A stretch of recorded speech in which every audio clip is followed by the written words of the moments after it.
बहुत समय पहले हिमगिरी पर्वतों और नदियों के बीच एक विशाल साम्राज्य था जिसे अनंत गंगा वंश कहा जाता था। यह वंश अपने कठोर नियमों और विचित्र परंपराओं के लिए प्रसिद्ध था। इस वंश का सबसे कठोर नियम यह था कि हर महारानी को विवाह के 9 वर्षों में 9 संतानें देनी होती थीं और उनमें कम से कम 5 पुत्र होना अनिवार्य था। यदि कोई रानी इस नियम को पूरा न कर पाती तो उसे तुरंत महल से निकाल दिया जाता था और उसकी संतानों का भविष्य अंधकारमय माना जाता था। इस वंश का विश्वास था कि केवल पुत्र ही राज सिंहासन को संभाल सकते हैं। पुत्रियां केवल विवाह के योग्य होती हैं। उस समय इस वंश पर शासन करता था राजा विक्रमादित्य।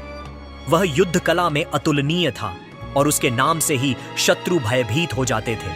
लेकिन जितना वह युद्ध भूमि में वीर था उतना ही कठोर वह अपने वंश के नियमों के पालन में था। राजा ने अब तक 4 विवाह किए थे। पहली रानी सुमित्रा ने 2 पुत्र और 1 पुत्री को जन्म दिया। दूसरी रानी कौशल्या से उसे 3 पुत्र हुए। तीसरी रानी मालविका ने केवल 1 पुत्र को जन्म दिया। चौथी रानी देवांगना ने 2 पुत्रियों को जन्म दिया जिससे राजा संतुष्ट नहीं था। अब तक राजा के 6 पुत्र और 3 पुत्रियां हो चुकी थीं। लेकिन नियम के अनुसार उसे 9 संतानें चाहिए थीं और उनमें 5 पुत्र होना ही चाहिए था। पुत्रों की संख्या तो 6 हो गई थी, लेकिन राजा अब भी पूर्णतः निश्चिंत नहीं था। इसलिए वह 5वां विवाह करने का विचार कर रहा था। अनंत गंगा का यह कठोर नियम आसपास के राज्यों के लिए भय का कारण बन गया था। कई राजा अपनी बेटियों का विवाह विक्रमादित्य से करने से डरते थे, क्योंकि असफल होने पर उनकी बेटियां अपमानित होकर महल से निकाल दी जाती। फिर भी विक्रमादित्य की शक्ति और साम्राज्य की सुरक्षा का लालच कई राजाओं को मजबूर कर देता था। अनंत गंगा नगरी में एक साधारण कुम्हार रहता था जिसका नाम धरणीधर था। उसकी एकमात्र पुत्री थी मृणालिनी। मृणालिनी असाधारण रूप से सुंदर थी। उसकी आंखें झील की तरह गहरी और चेहरा चांद की तरह उज्जवल था। लेकिन उसकी असली खूबी उसका हुनर था। वह मिट्टी से ऐसी मूर्तियां बनाती कि लगता उनमें प्राण बसते हों। यह कला उसने अपने पिता से सीखी थी और पूरे नगर में उसकी ख्याति फैल चुकी थी। एक दिन मृणालिनी अपने आंगन में रखे पुराने मटकों को साफ कर रही थी। जैसे ही उसने एक मटका उठाया, उसमें से कई छोटे छोटे सांप और अंडे निकले। मृणालिनी डर गई और मटका उसके हाथ से छूट गया। मटका टूटते ही अंडे फूट गए और छोटे सांप मर गए। यह दृश्य देखकर मृणालिनी का दिल कांप उठा। उसे लगा कि उसने बड़ा पाप कर दिया है। तभी अचानक वहां एक काली नागिन प्रकट हुई। उसके फन पर सफेद निशान चमक रहा था और उसकी आंखों में अग्नि थी। नागिन ने फुफकारते हुए कहा, जिसने मेरे बच्चों को मारा है उसकी संतान भी सुखी नहीं होगी। उसके गर्भ से जन्म लेने वाले बच्चे या तो मृत होंगे या अपूर्ण। यह कहकर नागिन अंधेरे में गायब हो गई। मृणालिनी का दिल कांप उठा। वह लंबे समय तक वहीं रोती रही, पर उस श्राप से बचने का कोई उपाय उसे समझ नहीं आया। इसी बीच राजा विक्रमादित्य एक दिन नगर का दौरा करने निकले। वे आम लोगों से मिलने और बाजार देखने आए थे। तभी उनकी नजर मृणालिनी पर पड़ी। वह मिट्टी के घड़ों को रंग रही थी। उसके चेहरे पर मिट्टी के छींटे थे, लेकिन उसमें ऐसी चमक थी कि राजा की नजरें उस पर थम गईं। राजा ने अपने मंत्री से पूछा कि यह युवती कौन है। मंत्री ने उत्तर दिया, महाराज, यह धरणीधर कुम्हार की पुत्री मृणालिनी है।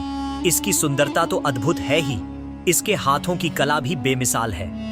राजा कुछ देर तक उसे देखते रहे, फिर बोले, यही मेरी 5वीं रानी बनेगी। इसे महल में बुलाया जाए। जब राजा का दूत धरणीधर के घर पहुंचा और विवाह का प्रस्ताव रखा तो कुम्हार चकित रह गया। एक साधारण कुम्हार की बेटी महारानी बनने जा रही थी। उसने बिना देर किए प्रस्ताव स्वीकार कर लिया। मृणालिनी ने पिता की आज्ञा मान ली। उसके मन में नागिन के श्राप का भय गहराई से बैठा था, लेकिन वह इसे किसी से कह नहीं पाई। कुछ ही दिनों बाद वैभव और धूमधाम के साथ राजा विक्रमादित्य और मृणालिनी का विवाह हो गया। महल में प्रवेश करते ही मृणालिनी की आंखें चौंधिया गईं। सोने चांदी से सजे कक्ष, ऊंची दीवारें, बाग बगीचे और फव्वारे उसे किसी स्वप्न लोक जैसे लगे।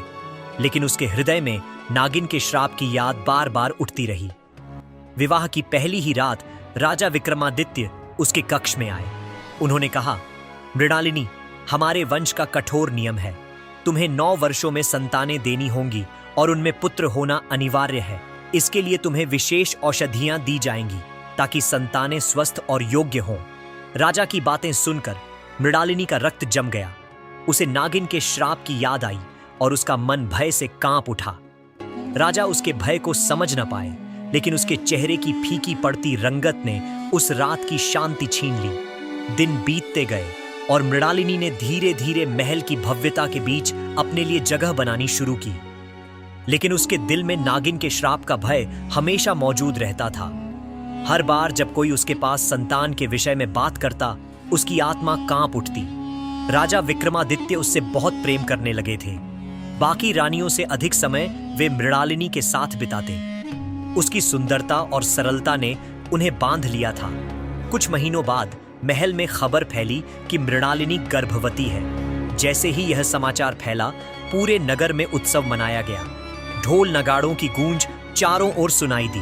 गरीबों में अन्न और वस्त्र बांटे गए और राजमहल में दीप प्रज्वलित किए गए। राजा ने कहा, अब मेरा वंश और भी मजबूत होगा।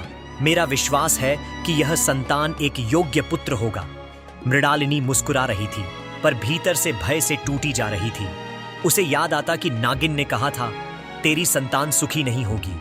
हर रात वह करवटें बदलती, सो नहीं पाती। उसके भीतर यह डर और गहराता जा रहा था कि कहीं वही श्राप उसकी जिंदगी को बर्बाद न कर दे। समय बीतता गया और वह दिन आया जब मृणालिनी को प्रसव पीड़ा होने लगी। महल की सारी दासियां, वैद्य और दाई उसके कक्ष में एकत्र हुए। राजा स्वयं कक्ष के बाहर बेचैन खड़े रहे। घंटों तक पीड़ा सहने के बाद अंततः शिशु का जन्म हुआ। लेकिन जैसे ही दाई ने नवजात को उठाया, उसका चेहरा पीला पड़ गया। वह बच्चा मृत था। पूरा महल जो उत्सव की तैयारी कर चुका था, अचानक सन्नाटे में डूब गया।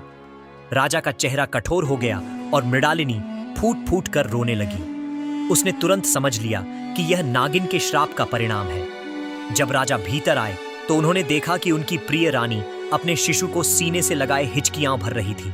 राजा ने उसके आंसू पोंछते हुए कहा, मृणालिनी, धैर्य रखो। यह हमारी पहली कोशिश थी। अगले वर्ष फिर संतान होगी। लेकिन मृणालिनी ने हिम्मत जुटाकर उन्हें सब सच बता दिया। उसने अपने विवाह से पहले की घटना सुनाई, कैसे उसने अनजाने में सांपों के बच्चों को मार दिया और कैसे नागिन ने उसे श्राप दिया था। राजा पहले तो उसकी बात पर विश्वास नहीं कर पाए। उन्होंने कहा, श्राप जैसी बातें केवल लोक कथाओं में होती हैं। हम इसे वैद्यक और औषधियों से ठीक करेंगे। लेकिन मृणालिनी जानती थी कि यह कोई साधारण घटना नहीं थी। अगले वर्ष वह फिर गर्भवती हुई। राजा ने और भी अधिक ध्यान रखा, औषधियां मंगवाई, पूजा पाठ करवाया। लेकिन प्रसव के समय वही हुआ। संतान ने जन्म लिया और कुछ ही क्षणों में प्राण त्याग दिए। इस बार महल में खामोशी और गहरी थी। राजा की आंखों में क्रोध और निराशा दोनों झलक रहे थे, जबकि मृणालिनी का हृदय टूट चुका था। तीसरे वर्ष भी वही हुआ। फिर से गर्भ, फिर से आशा और अंत में वही शोक। 3 बार लगातार शिशु की मृत्यु के बाद महल के लोग फुसफुसाने लगे। अन्य रानियां ताने मारती, यह रानी अपशकुनी है, इसकी कोख से वंश नहीं बढ़ेगा। राजा विक्रमादित्य अपने भीतर द्वंद्व में फंस गए। एक ओर वंश का कठोर नियम था, दूसरी ओर उनका हृदय मृणालिनी से गहराई से जुड़ चुका था। लेकिन महल की दीवारों के भीतर ऐसी फुसफुसाहट फैलने लगी थी जो राजा की सत्ता और वंश दोनों के लिए खतरनाक थी। मृणालिनी का मन टूटता जा रहा था। वह अक्सर अकेले बगीचे में बैठकर रोती। एक रात जब चांद पूरा आसमान पर फैला था, वह अकेली आंसू बहा रही थी। तभी उसके सामने अचानक वही नागिन प्रकट हुई। मृणालिनी कांप उठी। उसने सिर झुकाकर कहा, मां, मैं जानती हूं यह सब मेरे अपराध का फल है, पर अब मुझसे और सहा नहीं जाता। मेरी कोख खाली क्यों रहे? मुझे क्षमा कर दीजिए। नागिन ने ठंडी आंखों से उसे देखा और कहा, मैं अपना श्राप पूरी तरह वापस नहीं ले सकती, लेकिन अगर तू साहस और तपस्या दिखाए तो मैं तेरी संतान को जीवन का वरदान दे सकती हूँ। इसके लिए तुझे 3 कठिन परीक्षाएं देनी होंगी। मृणालिनी ने बिना सोचे कहा, मैं तैयार हूं, चाहे जो भी कष्ट हो मैं सह लूंगी। नागिन ने कहा, पहली परीक्षा, तुझे 7 दिनों तक केवल 1 फल और 1 बूंद पानी पर जीवित रहना होगा। दूसरी परीक्षा, तुझे जलते अंगारे को हाथ में पकड़कर 7 कदम चलना होगा। तीसरी परीक्षा, तुझे मेरे बिल से 3 अंडे बिना तोड़े बाहर लाने होंगे, तभी तेरा श्राप हल्का होगा। मृणालिनी का दिल दहल गया। लेकिन उसकी आंखों में दृढ़ संकल्प था। वह जानती थी कि बिना इन परीक्षाओं को पूरा किए उसका मातृत्व अधूरा ही रहे। अगली सुबह मृणालिनी ने अपनी पहली परीक्षा शुरू की। नागिन ने कहा था कि 7 दिनों तक उसे केवल एक फल और एक बूंद पानी पर जीना होगा। महल की दासियों और वैद्यों को उसने यह रहस्य नहीं बताया। सभी को लगा कि रानी ने व्रत धारण किया है। पहले दिन तो उसने हिम्मत से काट लिया, लेकिन दूसरे ही दिन उसकी देह कांपने लगी, आंखों के सामने अंधेरा छाने लगा। तीसरे दिन वह कई बार बेहोश होकर जमीन पर गिर पड़ी, लेकिन हर बार उसके मन में यही ख्याल आता कि अगर उसने हार मान ली तो उसकी कोख हमेशा सूनी रहेगी। 7वें दिन जब उसका शरीर बिल्कुल दुर्बल हो चुका था और सांस लेना कठिन हो गया था, तभी नागिन उसके सामने प्रकट हुई। नागिन ने कहा, तूने पहली परीक्षा पार कर ली है। तेरी सहन शक्ति ने मुझे प्रभावित किया है। कुछ दिनों बाद दूसरी परीक्षा का समय आया। इस बार नागिन ने उसके सामने जलते हुए अंगारे रखे। इन्हें अपने हाथ में पकड़ और 7 कदम चल। हर कदम पर तुझे अपने भय को पराजित करना होगा, नागिन बोली। मृणालिनी ने कांपते हाथों से अंगारे उठाए। जैसे ही उसकी हथेली जली, उसकी चीख निकल गई, लेकिन उसने कदम आगे बढ़ाया। 1 कदम, फिर दूसरा, तीसरा। हर कदम पर उसकी त्वचा झुलस रही थी। आंसू आंखों से बह रहे थे, पर उसके पैरों में रुकावट नहीं आई। जब 7वां कदम पूरा हुआ, अंगारे बुझ गए। उसकी हथेली जल चुकी थी, लेकिन उसकी आत्मा गर्व से चमक रही थी। नागिन ने कहा, तूने दूसरी परीक्षा भी पूरी कर ली है। अब अंतिम और सबसे कठिन परीक्षा शेष है। तीसरी परीक्षा का समय आया। इस बार मृणालिनी को नागिन के गहरे बिल में जाना था और वहां से 3 अंडे बिना तोड़े बाहर लाने थे। वह जानती थी कि यह सबसे कठिन होगा, क्योंकि नागलोक के बिल में जाना मतलब मौत को गले लगाना था। लेकिन उसने हिम्मत बांधी और अंधेरे बिल में प्रवेश किया। चारों ओर फुफकारते सांप थे। उनकी चमकती आंखें अंधेरे में लाल दीपकों जैसी दिख रही थीं। सांप उसके चारों ओर लिपटने की कोशिश कर रहे थे, लेकिन वह मंत्र की तरह अपने भीतर मां बनने की इच्छा दोहराती रही और धीरे धीरे रेंगते हुए आगे बढ़ी। काफी भीतर जाकर उसे वे अंडे दिखाई दिए। वे चमकते हुए मोतियों की तरह झिलमिला रहे थे। उसने कांपते हाथों से उन्हें उठाया और सावधानी से अपनी ओढ़नी में रख लिया। सांप उसके चारों ओर फुफकार रहे थे, लेकिन उसने साहस नहीं खोया। जैसे ही वह बाहर आई, नागिन उसके सामने प्रकट हुई। उसने अपने अंडों को देखा और उसकी आंखें नरम पड़ गईं। मृणालिनी, नागिन ने कहा, तेरा साहस और तेरी लगन ने मुझे तेरी सच्चाई दिखा दी है। मैंने तुझे जो श्राप दिया था वह अब तुझे पूरी तरह बांध नहीं पाएगा। तेरे गर्भ से जन्म लेने वाले बच्चे अब जीवित रहेंगे। यह सुनकर मृणालिनी के आंसू बह निकले। उसने सिर झुकाकर नागिन को प्रणाम किया। महल लौटकर उसने किसी को यह रहस्य नहीं बताया, लेकिन उसके भीतर नई आशा जाग चुकी थी। कुछ ही महीनों बाद उसे फिर से गर्भ का वरदान मिला। पूरे राज्य में उत्सव मनाया गया, लेकिन इस बार मृणालिनी का चेहरा भय से नहीं, उम्मीद से चमक रहा था। वह जानती थी कि इस बार परिणाम अलग होगा। 9 महीने पूरे होने के बाद प्रसव का समय आया। महल में फिर से हलचल मच गई। राजा विक्रमादित्य बेचैन होकर बाहर टहल रहे थे। जब दाई ने बच्चे को जन्म दिया तो पहली बार पूरे महल में नवजात की रोने की आवाज गूंजी। सभी प्रसन्न हो गए। राजा ने सोचा कि अब उनका वंश और मजबूत होगा, लेकिन जब दाई ने बच्चे को सबके सामने लाकर रखा तो सन्नाटा छा गया। बच्चा जीवित था, सुंदर और स्वस्थ था, पर वह पुत्र नहीं, पुत्री थी। राजा का चेहरा कठोर हो गया। बाकी रानियां आपस में फुसफुसाने लगीं।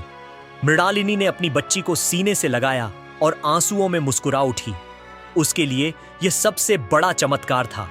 श्राप टूटा था, लेकिन वह जानती थी कि अब राजा और वंश के नियम के सामने उसे फिर से सबसे बड़ी परीक्षा देनी होगी।